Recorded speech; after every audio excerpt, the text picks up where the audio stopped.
Это номер 1 подкаст по количеству инсайтов. Это реальность, это мультивариантная, многоуровневая, игровая вселенная, ограниченная моими возможностями. Это был как разговор с чатом GPT. Вообще считаю, что человек рождается дважды, умирает дважды. Я задавал все вопросы по эффективности. Как работать эффективно, как мыслить, как жить, каким нужно быть в отношениях с детьми, как нужно вообще отношения строить. Внимание равно, скобки открываются, время плюс энергия, скобки закрываются, умноженное на любовь. Я задал свои вопросы и получил прекрасные ответы. Я, честно, как человек, который уже не один подкаст записал, просто кайфанул. И вы кайфанете. Кто нам сказал, что вот мы сейчас с тобой сидим в этой комнате, это единственный вариант во Вселенной? Я уверен, что этот подкаст принесет тебе огромное количество пользы. А для нас будет очень классно, если ты просто поставишь лайк, оставишь комментарий и подпишешься на наш канал. Это будет лучшее подтверждение для нас, что мы делаем что-то действительно стоящее. Сделай это.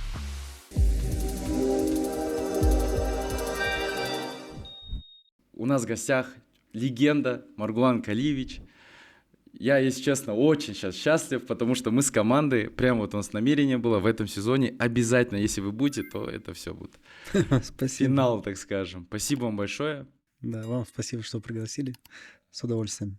Маргулан Калиевич, вот сейчас как вас можно правильно представить, какое вот сейчас у вас такое позиционирование? Мое позиционирование, наверное, сегодня заключается в том, что я, наверное, больше исследователь жизни, который изучает законы эффективности и делится результатами своих исследований с людьми. Поэтому я все время в поиске, все время что-то пробую, где-то получается, где-то нет, но я обязательно рефлексирую, обязательно делаю выводы и обязательно делюсь с людьми. Вот, и вот особенно последнее очень сильно замечается. Хотел вот такое дать подтверждение, что вы делаете огромный вклад в общество. Я считаю, что именно создаете большое количество такого образовательного, где-то даже бесплатного контента. И вот сразу отсюда такой первый вопрос, мысль вот касательно миссии. Зачем? То есть вот почему вы это делаете? Ну, миссия, я считаю, это самый главный вопрос, на который должен ответить любой человек.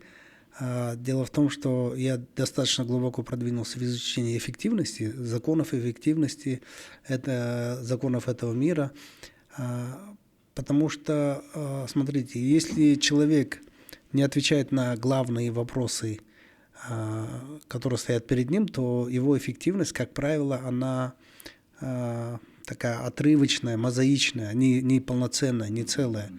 Человек сам по себе не целостный. Поэтому до эффективности я считаю, что каждый человек должен себе ответить на 3 вопроса. Вот и вся эффективность любого человека начинается с первых 3 главных вопросов. Так. Первый вопрос – кто я? Второй вопрос – каков этот мир? И третий вопрос – каково мое место в этом мире? Угу. И вот отвечая на вопрос, каково мое место в этом мире, вот на этот вопрос отвечает миссия человека. То есть то, для чего человек пришел в этот мир. Вообще считаю, что человек рождается дважды, умирает дважды. Рождается первый раз, когда он как животное, по сути, потому что мы кушаем, пьем, размножаемся, живем так же, биологические существа. И вот второй раз он рождается, когда он находит миссию, когда он понимает, для чего он родился. Обычно это там к 30 годам люди, к 35, к 40 годам находят, если находят, конечно. И умирает дважды. Первый раз умирает, когда человек теряет интерес к жизни. А второй раз, когда его закапывают. Поэтому миссия – это такой краеугольный камень, это один из 3 вопросов, на которые каждый человек должен ответить. Только тогда он становится эффективным. Потому что эти 3 вопроса отсекают все лишнее от него, и у него есть четкая система координат и четкая система ориентиров. Что его, что не его, на чем сфокусироваться, от чего отказаться, что делать, что не делать, что такое хорошо, что такое плохо. Вы можете сами, как наглядный пример, на эти 3 вопроса вот так коротко ответить? Кто вы? Да, смотрите, я достаточно продвинулся в этом, и поэтому мои ответы на эти вопросы, наверное, будут немного сложные, но я постараюсь здесь еще объяснить. Во-первых, кто я? Я считаю, что я исследователь, который изучает законы эффективности и делится результатами с людьми. Это первая часть. Вторая часть. Я активный персонаж однопользовательской игры. какую практическую пользу имеет этот ответ для меня? Когда я говорю, что я исследователь, это значит, что я ко всему подхожу с точки зрения подтверждения фактов. Я не верю мифам, сказкам, слухам и так далее. То есть чисто научный способ изучения этого мира. Это первый момент.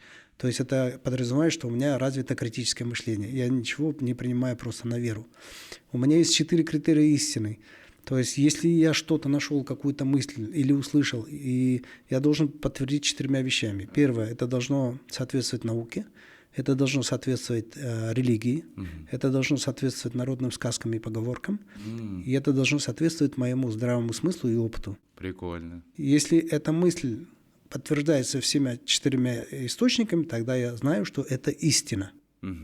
Плюс, когда я говорю, что я исследователь, это подразумевает, что я исследую этот мир, и когда, смотри, здесь интересный феномен. Вот представь, что успех не достигается за одну попытку. Это все знают, да? Надо много попыток делать.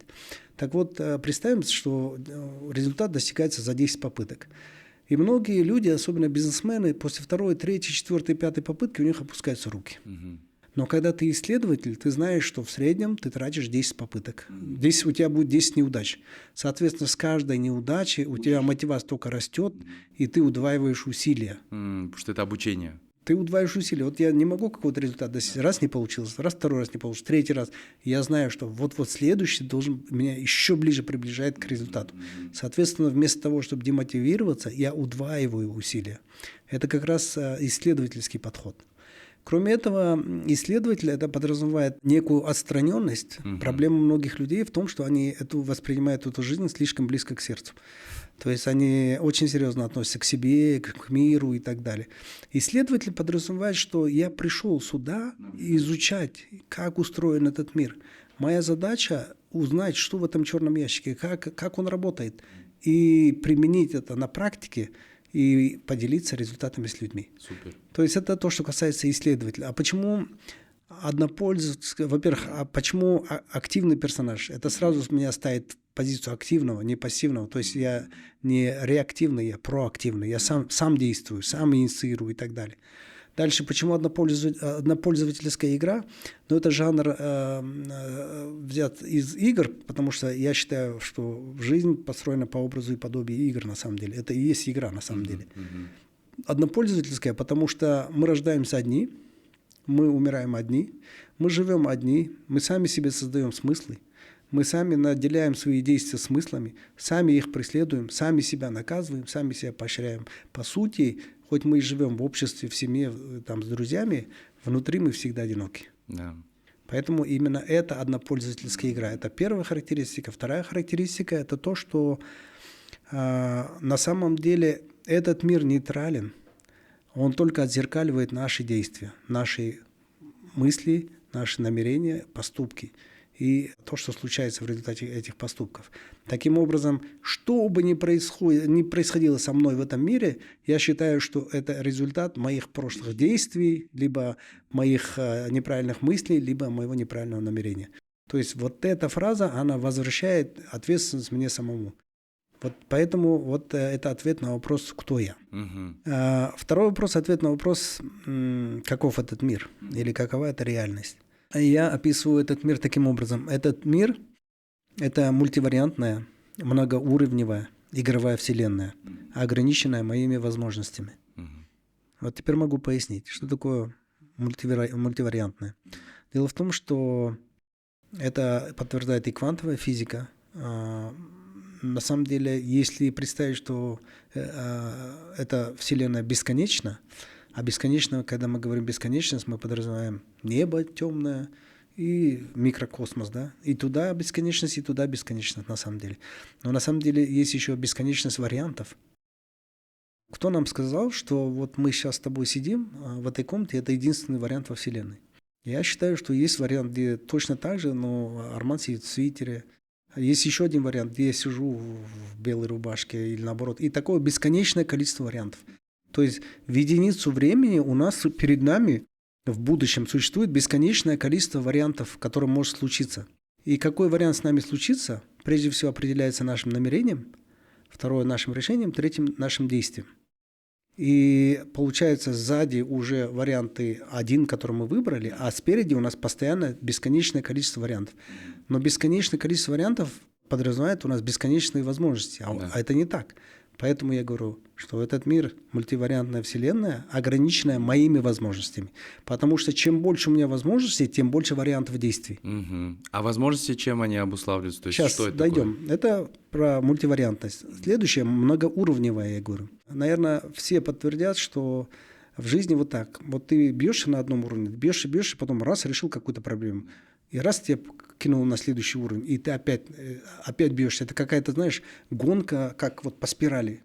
Ты раз заново просто на другом уровне теперь это бьешься. Опять круг и заново на другом уровне. Точно. И это называется спиральная динамика. Мы по спирали растем вверх. И это поэтому многоуровневое. Ты должен все время преодолевать препятствия, расти. Там возникают новые препятствия, еще больше препятствия. Ты преодолеваешь, растешь, там еще больше препятствий. Таким образом, все идет по нарастающей, а не по уменьшающейся. Поэтому я это назвал многоуровневая вселенная. И третье, почему игровая вселенная? Дело в том, что такое игра? Игра – это структурированная деятельность человека, которая характеризуется основными характеристиками, такими как цель, наличие конкуренции, дефицит ресурсов, эмоциональный накал и наличие препятствий. То есть это структурированная деятельность и наличие правил.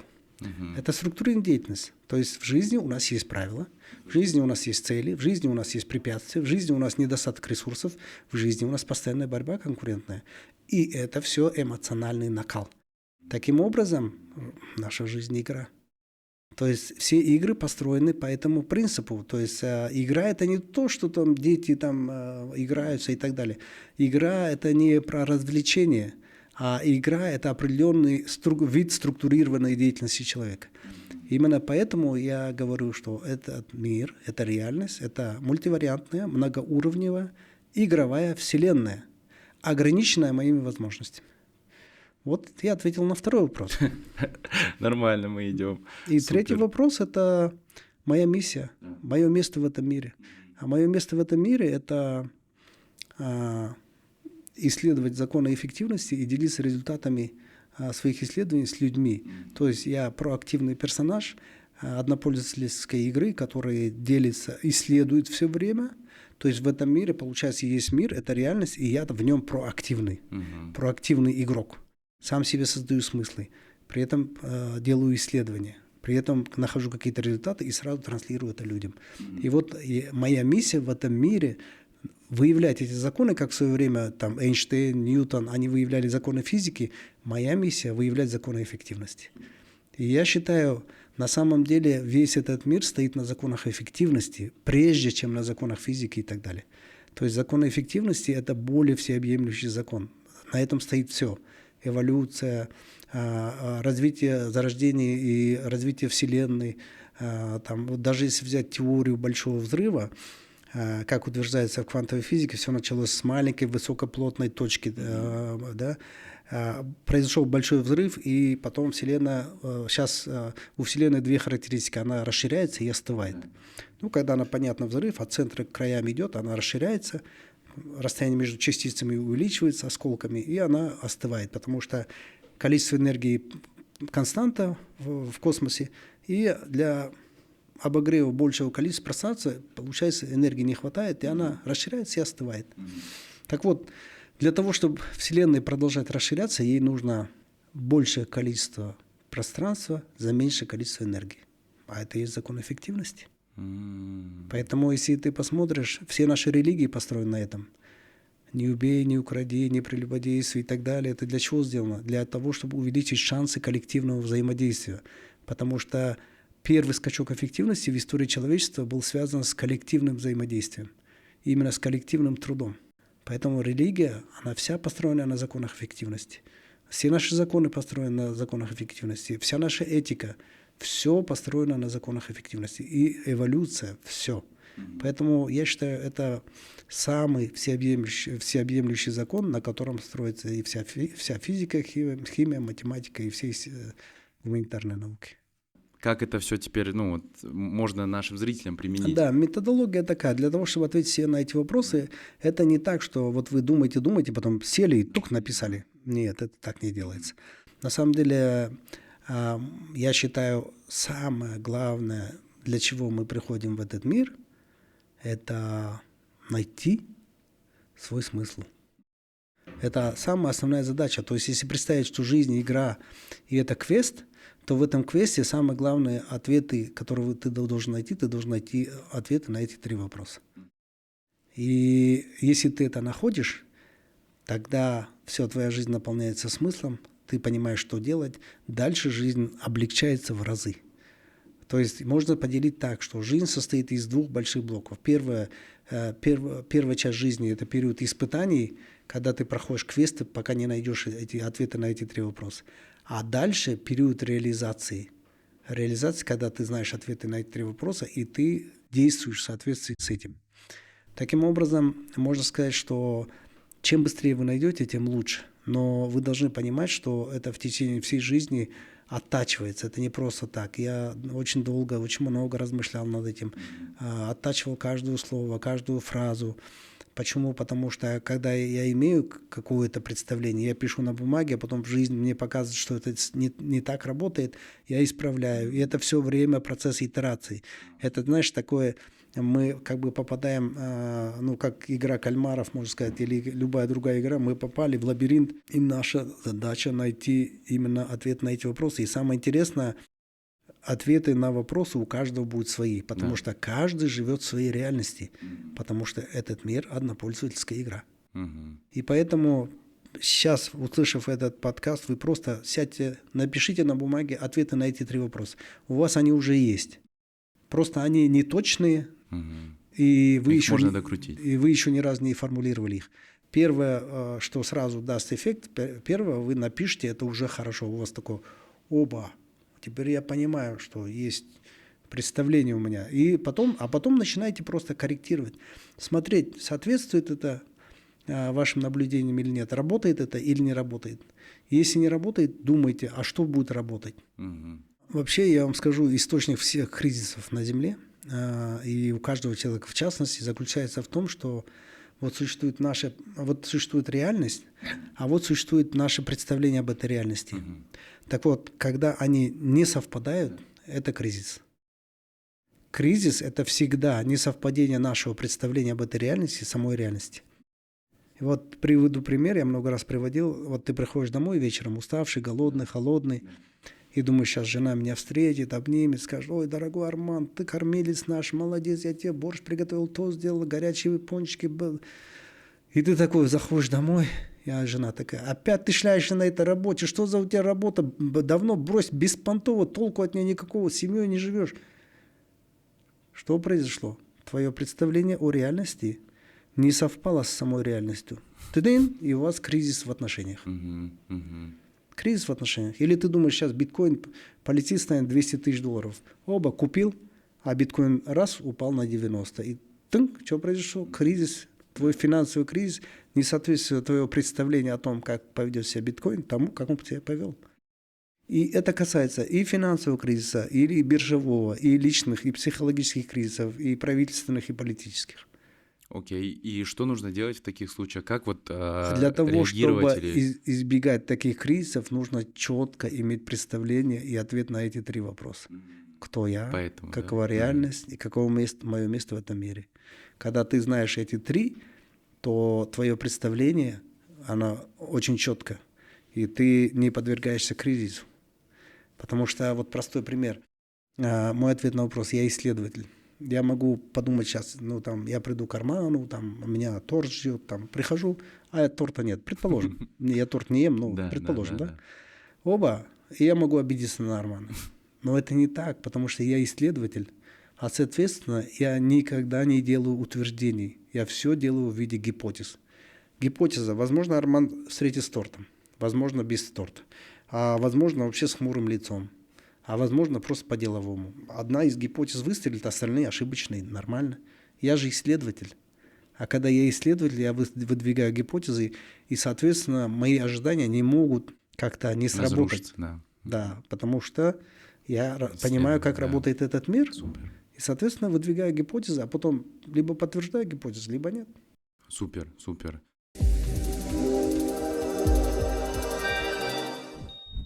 В прошлом выпуске с Юфреймом мы дарили для вас аж 16 подарков.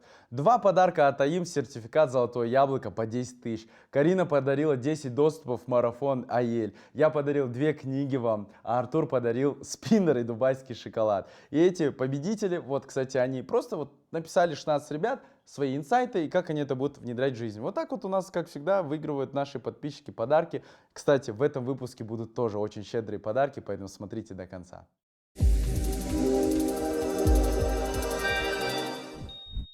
Давайте теперь, я просто задал первый вопрос, и уже да, оттуда столько вышло. Я вот, знаете, хочу вот просто, наверное, мы там не сможем, наверное, все обсудить, но вот давайте так, возьмем теперь вот это слово «эффективность» и посмотрим на него с разных сторон, с разных сфер нашей жизни. И мне вот очень интересно узнать именно, какие последние наблюдения ваши именно были, допустим, давайте возьмем сферу вот я, как человек, я личность. Вот какие там ваши были последние такие озарения, инсайты, именно в личной эффективности? Что нужно делать, чтобы быть в целом эффективнее, успевать больше? Но прежде всего не имеет смысла успевать больше. А зачем? Когда я говорю, надо ответить на эти 3 вопроса, смысл этих вопросов заключается в том, что ты понимаешь смысл, во-первых, своей жизни, ты понимаешь смысл своей деятельности. Соответственно, успевать больше, а в чем смысл? Ведь твой смысл должен быть прожить счастливую жизнь, не так ли? Да. Но если прожить счастливую жизнь, а счастье не имеет прямой корреляции с количеством. Это не количественная характеристика жизни, это качественная характеристика. Мгм. Так вот, когда ты гонишься за успехом, тебя волнует количество, Да. миллиарды, еще что-то и так далее. И поэтому ты бежишь, потому что тебе надо набрать количество. Да. Но счастье, для того, чтобы быть счастливым, надо остановиться. Надо, наоборот, остановиться и довольствоваться тем, что есть. В этом и большая разница. Твой смысл, основной смысл твоей жизни – прожить счастливую жизнь, а ты встал на беговую дорожку и гонишься за успехом. Мгм. И, соответственно, у тебя и счастья нет, и не факт, что ты, знаешь, как мне напоминает, как это гончих собак, соревнования гончих собак, там этот заяц бежит, и они все гонятся за ним. Механический заяц причем. И не факт, что они догонят. Но получается, ты всю жизнь бегаешь, у тебя ни счастья нету, весь в поту, уставший и так далее. Поэтому не надо стремиться достигать большего. Надо быть счастливым. И вот ко мне иногда приходят бизнесмены и спрашивают, а как, Маргулан Карпович, вот это сделать, а как этого добиться, а как этого добиться? Я говорю, подожди. Как ты сейчас себя чувствуешь? Он говорит, кайфую, говорит, у меня хороший бизнес, все. Ну, говорю, ты счастлив? Я говорю, да, счастлив. Он говорит, да, я счастлив. Вот недавно был в Замбии. Я ему говорю, ты знаешь, ничего не делай. Ничего не делай. Потому что ты просто сейчас будешь слушать всех коучей, сделаешь круг, и в конце прибежишь именно в эту точку. Потому что цель-то быть счастливым была изначально. И ты встанешь на эту беговую дорожку, будешь бегать. В лучшем случае опять прибежишь в эту точку и скажешь, а вот оно какое, оказывается, счастье. Ну, если ты сейчас счастлив, не меняй ничего. Ничего не меняй. Зачем? Ты и так уже находишься в той конечной остановке. Занимайся любимым делом. Живи в потоке, будь счастлив. Самое интересное, когда ты занимаешься любимым делом, и ты счастлив, у тебя больше вероятность, что ты достигнешь успеха. Что больше и произойдет как раз-таки. Да. Как следствие. Потому что и люди, и клиенты, они тянутся к людям, которые счастливы. Ну, мы же сами, смотрите, есть 2 преподавателя. Один очень грамотный, но злой, а второй счастливый. Он прямо с душой работает с ребенком. Всегда же, даже заметно по школе, дети всегда начинают успевать в тех предметах, где преподаватель делится с ними любовью, а не знаниями. Потому что я знаю даже по школе своих детей, у них есть крутые преподаватели, но злые, но они ненавидят этот предмет. А есть преподаватели, которые делятся с детьми любовью, и они этот предмет любят и уже сами учатся.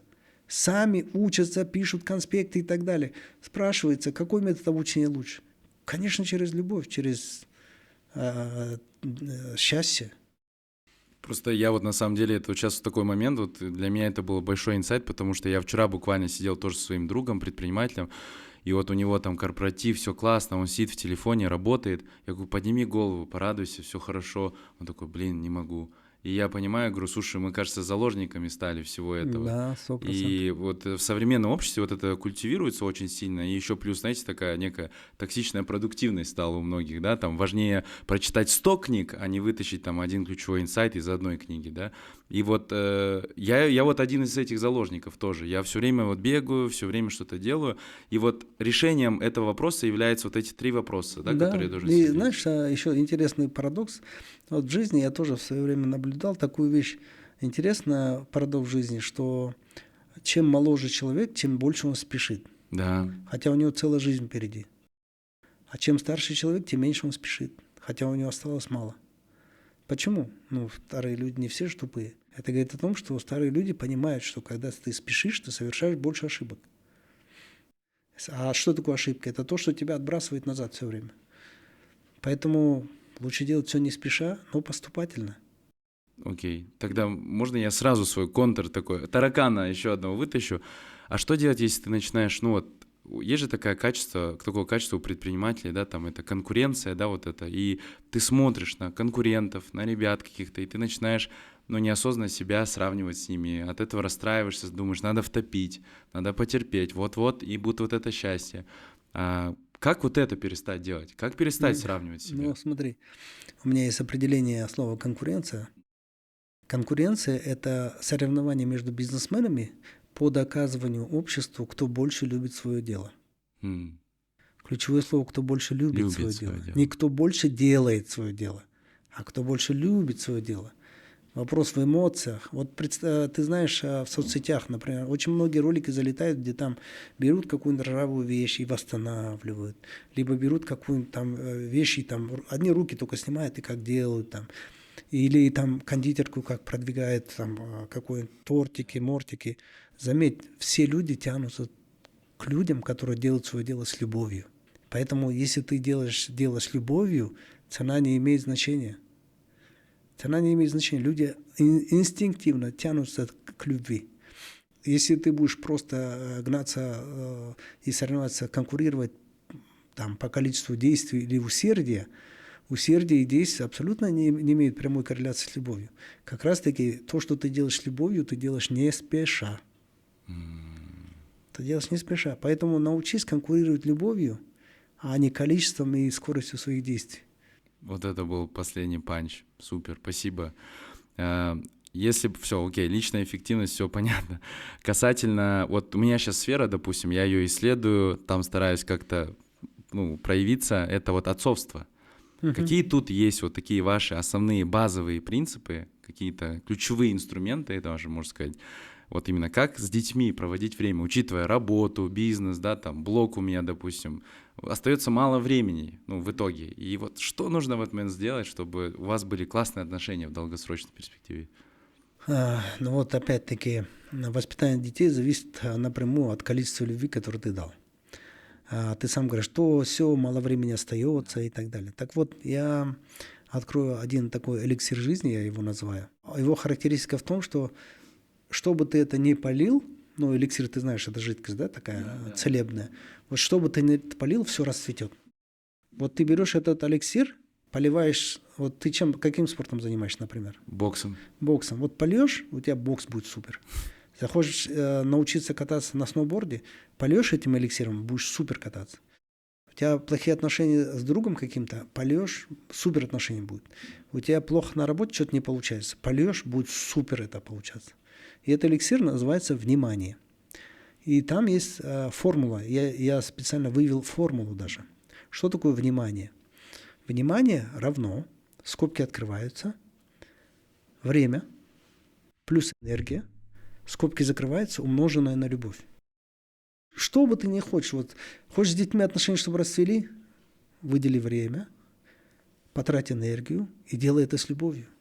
Супер отношения. И не имеет значения, чем ты занимаешься. Математикой, или играешь в это время с ребенком, или истории рассказываешь, или просто папин бургер делаешь. Без разницы идет передача любви. Mm-hmm. Понимаешь, мы переоцениваем свою возможность как-то повлиять на людей, на детей, там, чему-то обучить. На самом деле основная обязанность родителей – это передать любовь.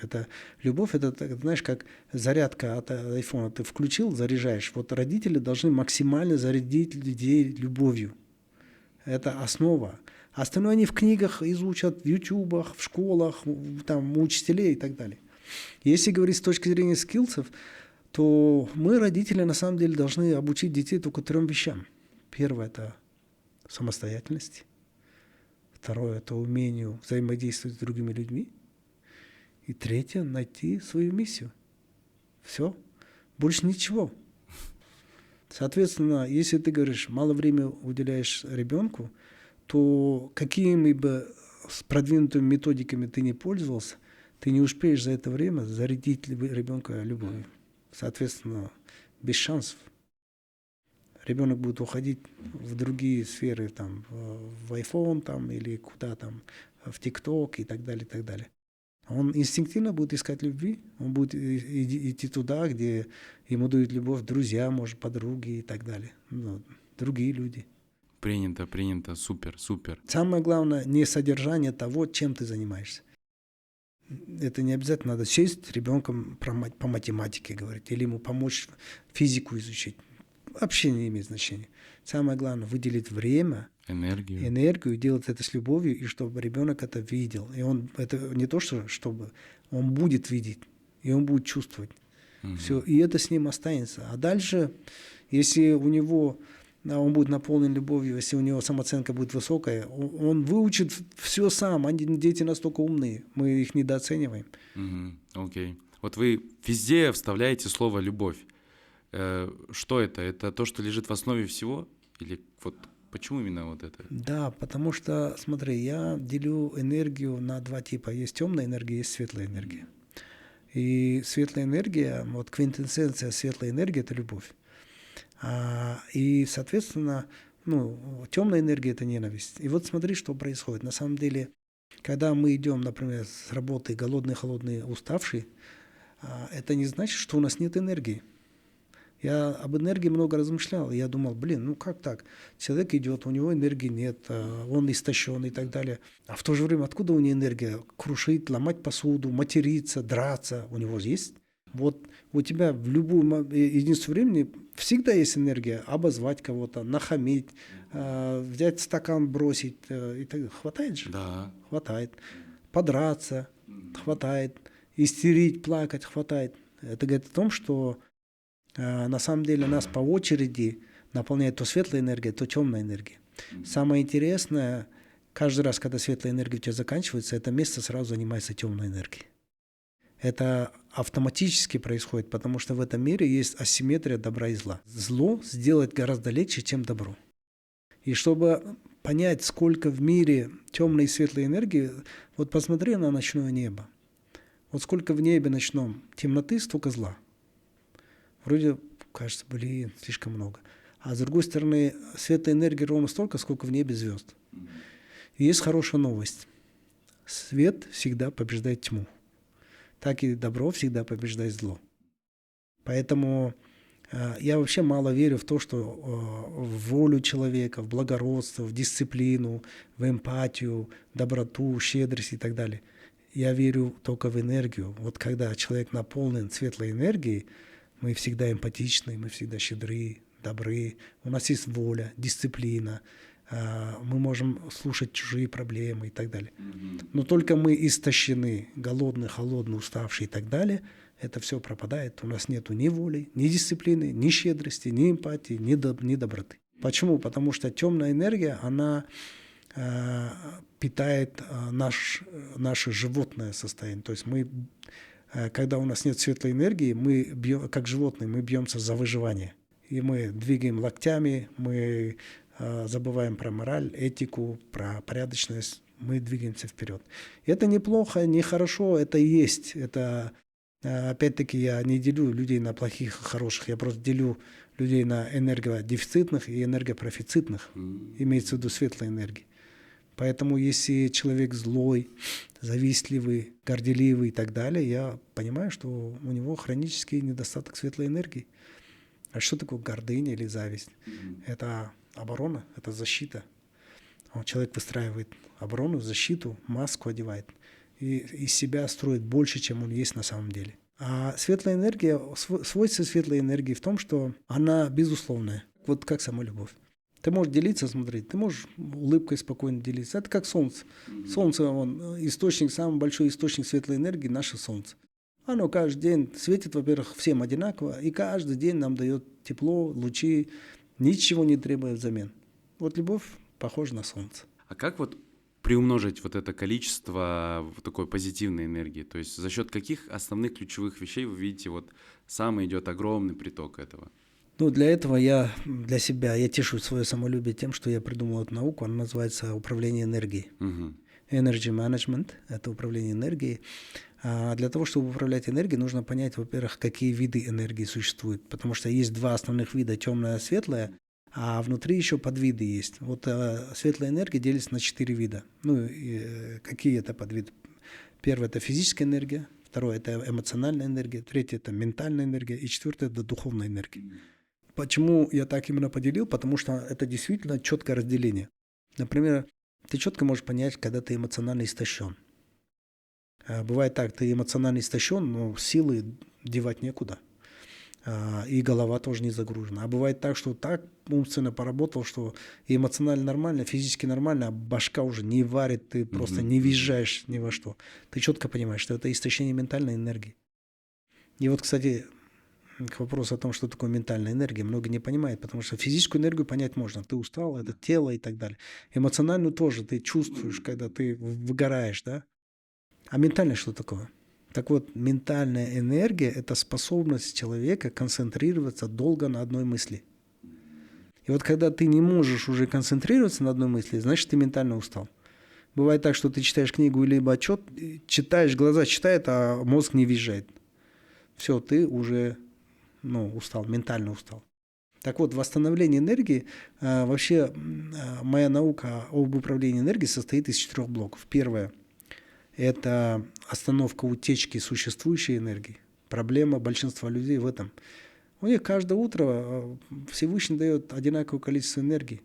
Просто их управление энергией как дуршлаг. Угу. Куча Протекает, да. вещей, которые забирают у них энергию. Поэтому первое, нужно остановить утечку энергии. Второе – это эффективное использование той энергии, которая есть. Третье – эффективное восстановление. И четвертое – расширение энергетического потенциала. Вот можем в каждый провалиться? Вот, допустим, в первый, притормозить, да, утечку.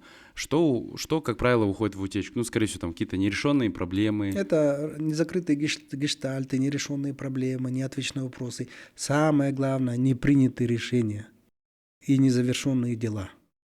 Непринятые решения и незавершенные дела – это 2 самых больших блока. Это то, что касается эмоциональной энергии, там, например. А если глобально взять на уровне всей жизни, то самая большая дыра – это отсутствие смысла. Когда человек не видит смысла в своей жизни, то это самая большая дыра, которая просто высасывает всю энергию.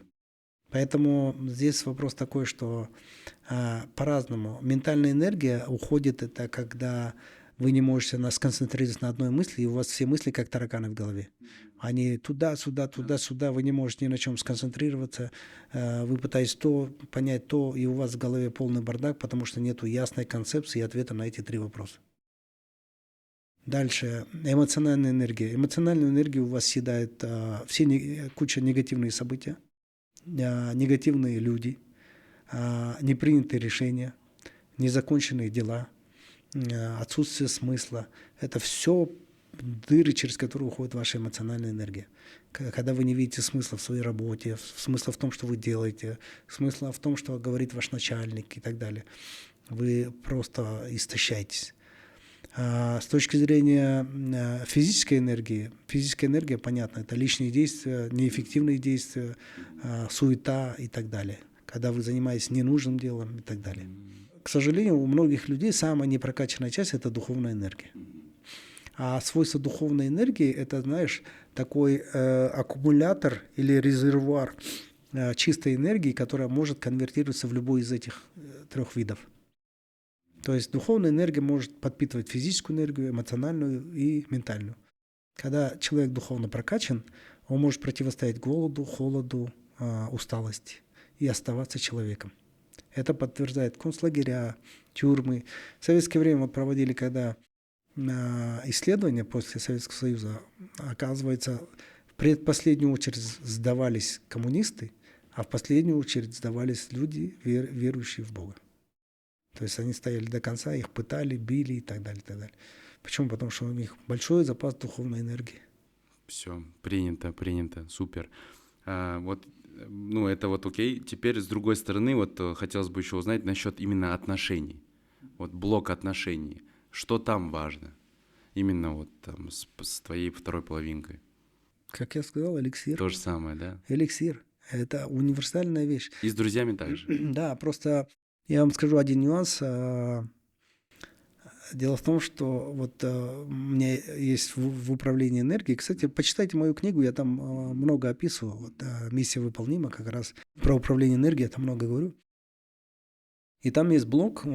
Дело в том, что каждый вид деятельности нужно выполнять в определенное время дня, потому что в разное время дня у нас разные энергии на пике. Например, утром до 9 утра на пике физическая энергия. Выброс кортизола после сна, физическая энергия, мы готовы заниматься спортом, тренироваться и так далее. Вот где-то с 8:30 у меня до часу дня это пик интеллектуальной энергии, ментальная энергия.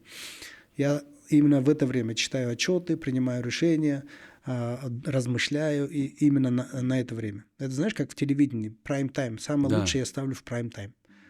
И у каждого вида энергии есть свой прайм-тайм. О, супер, так.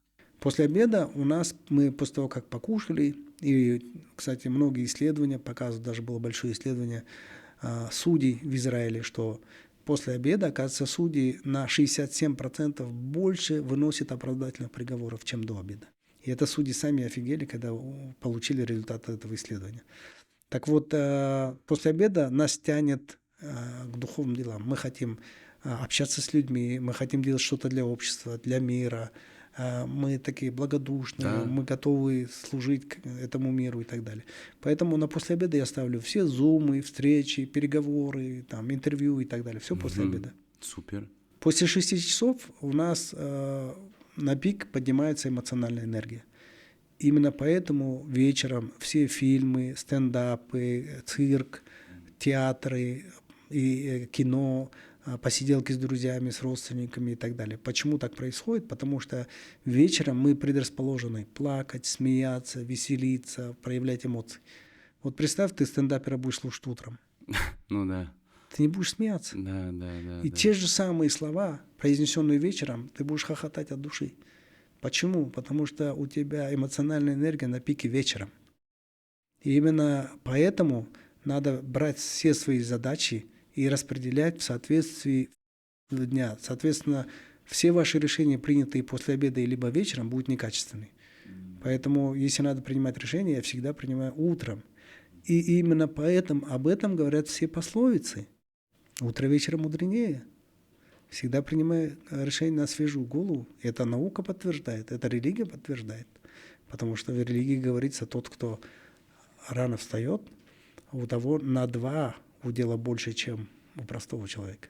Супер, 100%. Последняя часть, которую хотелось бы затронуть, вот с точки зрения бизнеса. Вот мне просто интересный вопрос. Какие вы считаете самые ключевые сотрудники ваши и их должности? То есть какие вот сейчас на данный момент вы по итогу считаете, что эти должности самые ключевые? Ну, на самом деле, не должности важны. Ну, должность, что такое должность? Это на самом деле определенно структурированный функционал. А важны люди, именно люди. Почему? Потому что могу, как подтверждение из практики сказать, очень часто бывает такое, что в компании партнеры развивают бизнес, и там между ними не расписан функционал. Между ними расписана ответственность, но не расписан функционал. Поэтому я считаю, что вообще смысл бизнеса, весь смысл бизнеса заключается только в том, чтобы получить рычаг или мультипликатор. Потому что вот как эволюция вообще идет? Ты сначала получил идею, зачем тебе с кем-то делиться? Ты сам начинаешь ее реализовывать, зарабатывать деньги. Логично? Логично. Потом ты начинаешь делать. Это путь 99% предпринимателей. Потом ты начинаешь делать, ты уже не успеваешь. И ты что делаешь? Ты начинаешь искать себе помощника.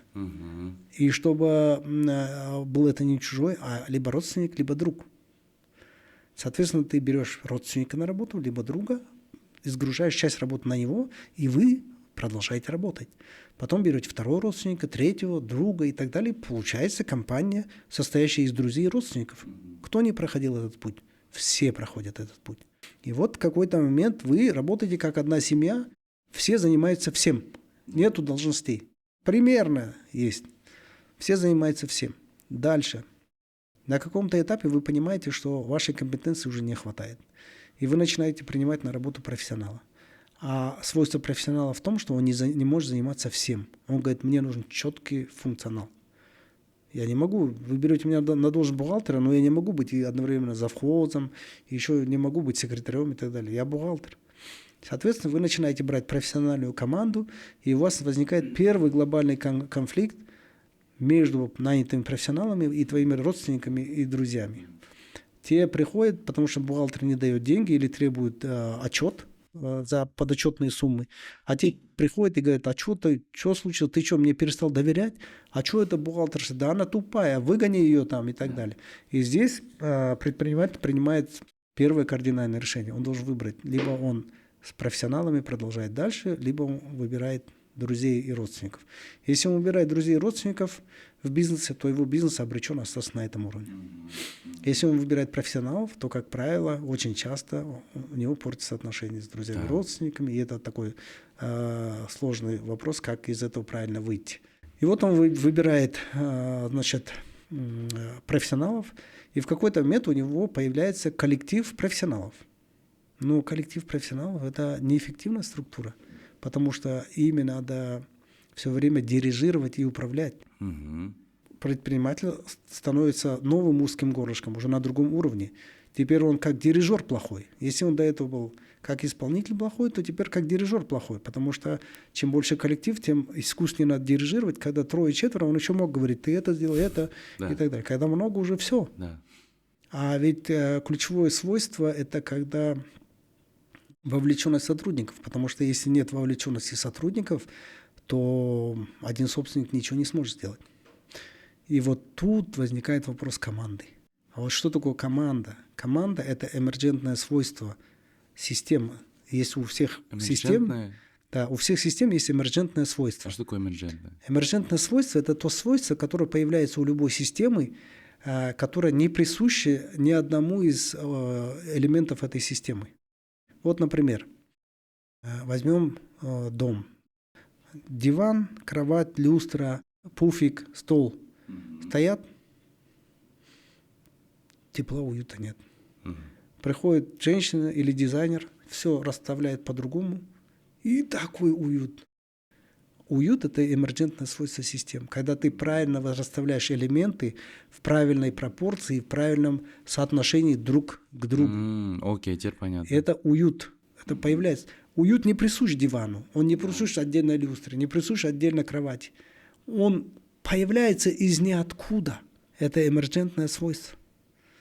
Окей. И вот когда ты правильно выстраиваешь отношения в коллективе, вдруг появляется этот дух командный, и появляется команда.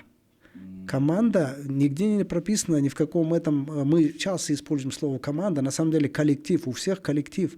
Команда нигде не прописывается, ни в должностных инструкциях, нигде не прописывается. Это нету такого понятия. Это эмерджентное свойство, которое вдруг появляется, когда группа людей выстраивает определенные отношения, в которых появляются очень близкие отношения, эмоциональные. И благодаря этому каждый член команды вовлекается в деятельность и относится к компании как к своей. И отпадает необходимость в искусственном дирижере. И уже команда решает, куда двигаться, как. Она сама ставит цели, сама выполняет, сама контролирует и так далее. Все. И вот это и есть основной смысл бизнеса. А основной смысл бизнеса заключается в том, чтобы мультиплицировать твои усилия на разном уровне. Сначала через родственников, друзей, потом через коллектив, потом через команду. То есть ты же должен масштабироваться, расти, а для этого нужно мультиплицировать, чтобы ты выступал как увеличительное стекло. Весь твой бизнес – это на самом деле увеличительное стекло. Оно все твои усилия концентрирует. Или, можно сказать, это рычаг. Потому что один в поле не воин. Да. Окей, все. Вопросов больше нет. Спасибо вам большое. Я думаю, что сегодня очень было много пищи для размышления, но я лично сам сейчас буду переваривать, анализировать, буду отвечать на вопросы. Благодарю вас за вклад, за то, что прям вот теперь видно, как это исполняется миссия. Продолжайте в том же духе, вы делаете Спасибо. реально большой вклад в общество. Я очень сильно, вообще просто благодарен за этот разговор, он был очень в тему, я думаю, для аудитории тоже. Как всегда, по традиции, мы в конце разыгрываем от наших гостей подарки. Это за инсайт и то, как вы будете его внедрять в жизнь. Что подарите, Маргон Калич? Ну, наверное, свою книгу. Супер. Это вот миссия выполнима. Да. Окей. Она называется «Миссия выполнима. Технология счастливой жизни». О, супер. Там вот, можно сказать, вот какие-то элементы отсюда были, как какие-то там странички, да, только? Да. Она гораздо, там гораздо больше. Да, супер. Я думаю, это супер ценно. Какое количество можем подарить аудитории? 10, наверное. Супер. Я вот точно хотел сказать эту цифру. Отлично. Все, ребят, все как всегда просто. Инсайт, как будете внедрять. Спасибо большое. Спасибо, Просто Арман. Рахмет.